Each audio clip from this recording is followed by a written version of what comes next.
welcome back to our channel. இன்னைக்கு vlog வந்து நம்ம வந்து ஒரு பாசிட்டிவ் வைப்ஸோட நம்ம ஸ்டார்ட் பண்ண போறோம். வாழ்க்கையில் இலக்கை நோக்கி செல்பவருக்கு தான் கிழக்கானது வெளுக்கிறது.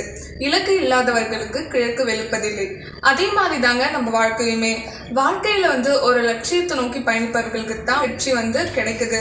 ஓகே வாங்க இன்னைக்கான vlog வந்து நம்ம ஸ்டார்ட் பண்ணலாம்.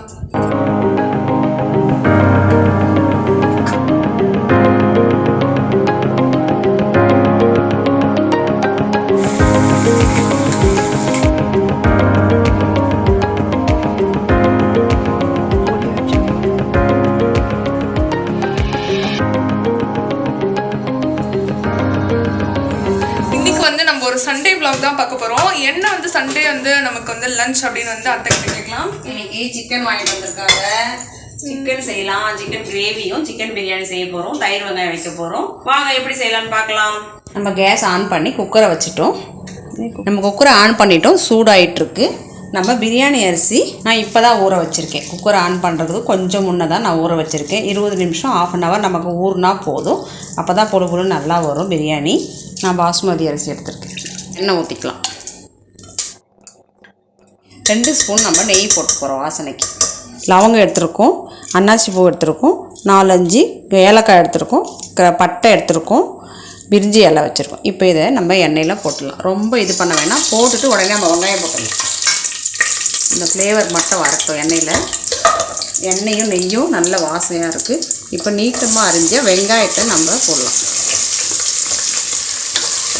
இப்போ வெங்காயம் ஓரளவு கோல்டன் கலர் வர வரைக்கும் வதங்க.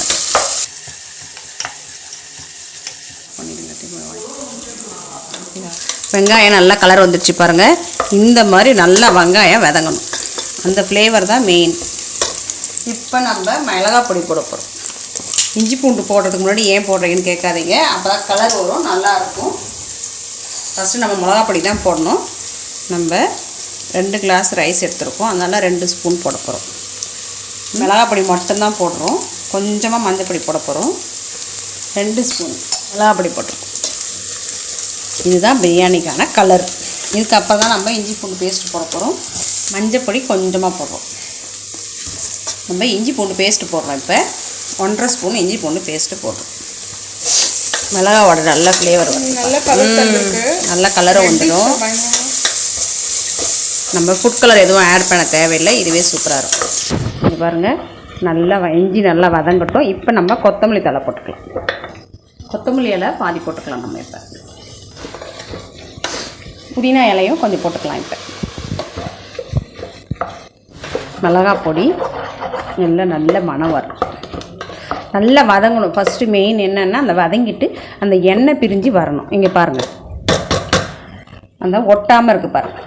நல்லா ஒட்டாமல் வருது பார்த்தீங்களா? அப்போ தான் நல்லா வதங்கிடுச்சுன்னு அர்த்தம். பிரிஞ்சு வந்துடும் பாருங்கள். இப்போ நம்ம தக்காளி பழம் போட்டுக்கலாம். தக்காளி பொடியாக நறுக்கின தக்காளி 3 தக்காளி போட்டுருணும். இப்போ தக்காளி நல்லா நைஸாக வதங்கட்டும். பிரியாணி ஸ்மெல் வந்து இப்போவே ஸ்டார்ட் ஆகிடுச்சு. இப்போ நம்ம கொஞ்சமாக உப்பு போட்டுட்டு மூடி வைக்கலாம். மூடி வச்சோம்னா நமக்கு தக்காளி நல்லா நைஸாக வெந்து போயிடும். அப்புறம் நம்ம தயிரை ஆட் பண்ணுவோம். 2 நிமிஷம் மூடி வச்சிடலாம். எண்ணெயெல்லாம் சூப்பராக பிரிஞ்சு வந்திருக்கு பாருங்கள். தக்காளி நல்லா நைஸாக இதாகிடுச்சு. இப்போ நம்ம இதுக்கான பச்சை மிளகா போட்டுக்கலாம். நான் மறந்துட்டேன், நீங்கள் முன்னாடியே போட்டுக்கோங்க. இப்போ தயிர் ஊற்ற போகிறோம். நம்ம வெந்துடும் பச்சை மிளகா. ஆனால் எண்ணெயிலே போடும்போது நம்ம தக்காளி போடுறதுக்கு முன்னாடி போட்டிருக்கலாம். நல்லா வதங்கி வந்துடுச்சு. இப்போ நம்ம 100 கிராம் தயிர் போட்டுருக்கோம். 4 ஸ்பூன் வரும். சிம்லேயே வச்சுக்கோங்க. இது நல்லா லைட்டாக போட்டு இது பண்ணிக்கோங்க. திரிஞ்சிடும். திரியாமல் இருக்கணும்னா சிம்மில் வச்சு நல்லா 2 கலர் கலவை கொடுத்துரும். மூடி வச்சு ஓப்பன் பண்ணி பார்க்கலாம். நல்லா வதங்கிச்சு பாருங்கள். நம்ம தக்காளி வெங்காயம் எதுவுமே தெரியல பாருங்கள். எல்லாம் நல்லா வதங்கி வந்துடுச்சு. இப்போ நம்ம இதுக்கு உப்பு போட்டுக்கலாம். 3/4 கிலோ சிக்கனுக்கான உப்பு மட்டும் நான் இப்போ சேர்க்குறேன். இப்போ இதிலையே நம்ம சிக்கனை போட்டுருவோம். சிக்கனை போட்டு ஒரு 10 நிமிஷம் வேண்டாம், 5 நிமிஷம் வேக வைக்கும். சிக்கன் நமக்கு சீக்கிரம் தான் வெந்துடும். எல்லாத்தையும்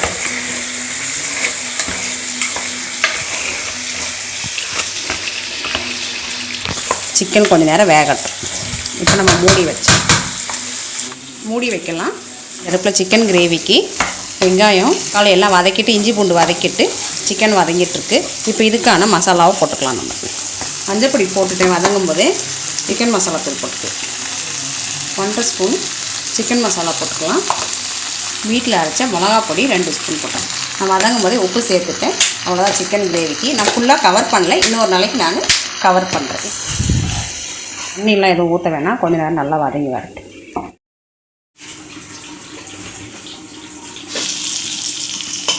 வதங்கி வந்துடுச்சு. நம்ம தண்ணி ஊற்றிக்கலாம். கொஞ்சமாக தண்ணி ஊற்றி நம்ம கிரேவி பண்ணிக்கலாம். சிக்கன் 10 நிமிஷம் வெந்த பிறகு நான் அப்படியே மூடி வைக்க போகிறேன். மூடிட்டு பக்கத்தில் இருக்கிற அடுப்பில் போட்டுட்டு நம்ம பிரியாணிக்கு ரைஸ் போடுவோம். பார்க்கலாம். தண்ணி காயுது ஒரு பக்கம். சிக்கனை பார்க்கலாம். இப்போ சிக்கனில் எவ்வளோ தண்ணி வந்திருக்கு பாருங்கள். நம்ம தண்ணியே ஊற்றலை, ஆனாலும் தண்ணி பார்த்திங்களா, இதிலே சிக்கன் நல்லா வெந்திருக்கு. 1க்கு 1.5 கிளாஸ் தண்ணி சூடு பண்ணியிருக்கோம். சைடில் தண்ணி காஞ்சிட்ருக்கு. தண்ணி நல்லா கொதிக்கும் போது நம்ம எடுத்து ஊற்றிடுவோம். அது வரைக்கும் இந்த சிக்கன் நல்லா வேகட்டும். இன்றைக்கி என்ன டிப்ஸ் அத்தை? நம்ம பிரியாணிக்கு தயிர் வெங்காயம் செய்வோம்ல, தயிர்லாம் ஊற்றுறதுக்கு முன்னாடி கொஞ்சமாக நம்ம 1/2 கிளாஸ் தண்ணி ஊற்றி ஊற வச்சோம்னா ஒரு 5 நிமிஷம் ஊற வச்சுட்டு அப்புறம் தண்ணி வடிச்சிட்டு அப்புறம் தயிர் ஊற்றி வெங்காயம் போட்டால் வெங்காயம் கண்ணு எரியாமல் இருக்கும். சாப்பிடும்போது நல்லாயிருக்கும். இதுதான் இன்றைக்கான டிப்ஸ். இதுதான் எனக்கு தெரியாது. இது வந்து என்னோடய ஃப்ரெண்டு தான் ஒருத்தவங்க, அவங்க வீட்டுக்கு நாங்கள் லஞ்சுக்கு போயிருந்தோம். அந்த டைமில் சொன்னாங்க. நான் அதுலேருந்து அதே மாதிரி தான் ஃபாலோ பண்ணியிருக்கேன். நீங்களும் அதே மாதிரி ஃபாலோ பண்ணுங்கள்.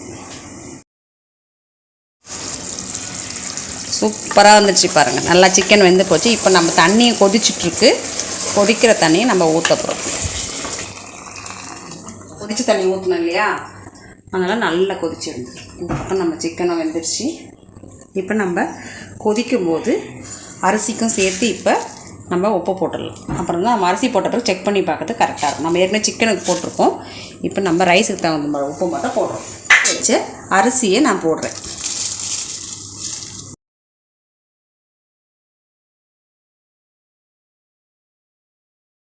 முன்னாடியே ஊற வைக்கல, அப்போ தான் அரிசி உடையாமல் இருக்கும். இப்போ லைட்டாக ஒரு கலரி விடணும். உப்பு மட்டும் கொஞ்சம் போடணும். கறிக்க வரணும் இல்லையா, அப்போ தான் நமக்கு ரைஸ்க்கு நல்லா உரைக்கும். கொஞ்சம் உப்பு மட்டும் போட்டுக்கலாம். காரம் கரெக்டாக இருக்குது.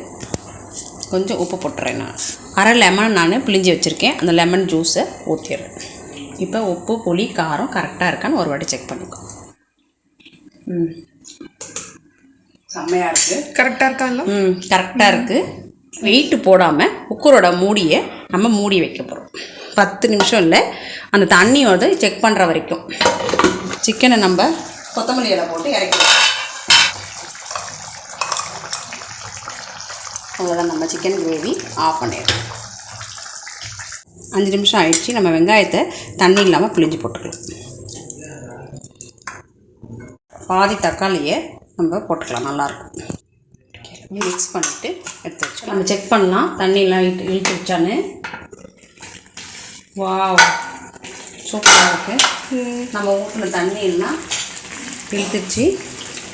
இப்போ தான் இந்த பிரியாணியோட ஃப்ளேவர் வந்திருக்கு. நல்லா பாதி வந்துடுச்சு. இப்போ நம்ம அடியில் பார்க்க போகிறோம். தண்ணி இல்லை. கொத்தமல்லி இலையும் நெய் போட்டுட்டு சூப்பராக இருக்குது. நம்ம 1க்கு 1.5 தண்ணி வச்சோம். இப்போ நம்ம தம் போட போகிறோம். தோசைக்கல் 10 நிமிஷம் கேஸில் வச்சுருக்கோம். 1 ஸ்பூன் நெய் மட்டும் நம்ம கொஞ்சம் ஊற்ற போகிறோம். அப்படியே இதாக இறங்கிடும்.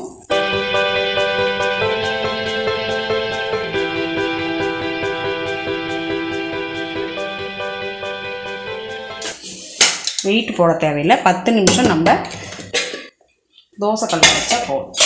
தோசைக்கல் நம்ம வச்சுருக்கோம் கீழே ஃபுல் ஃப்ளேமில் வச்சுட்டு 2 நிமிஷம் சூடாகட்டும். அதுக்கப்புறம் நம்ம சிம்மில் வச்சிடலாம். இப்போ நம்ம தூக்கி இது மேலே வச்சிடலாம். 2 நிமிஷம் ஆயிடுச்சு. கேஸ் ஃபுல்லாக வச்சு இப்போ சிம்மில் நம்ம 10 நிமிஷம் வைக்க போகிறோம்.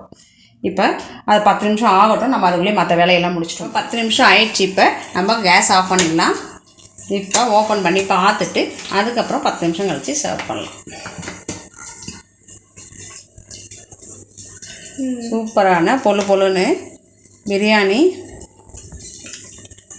ஒன்றோட ஒன்று ஒட்டாமல்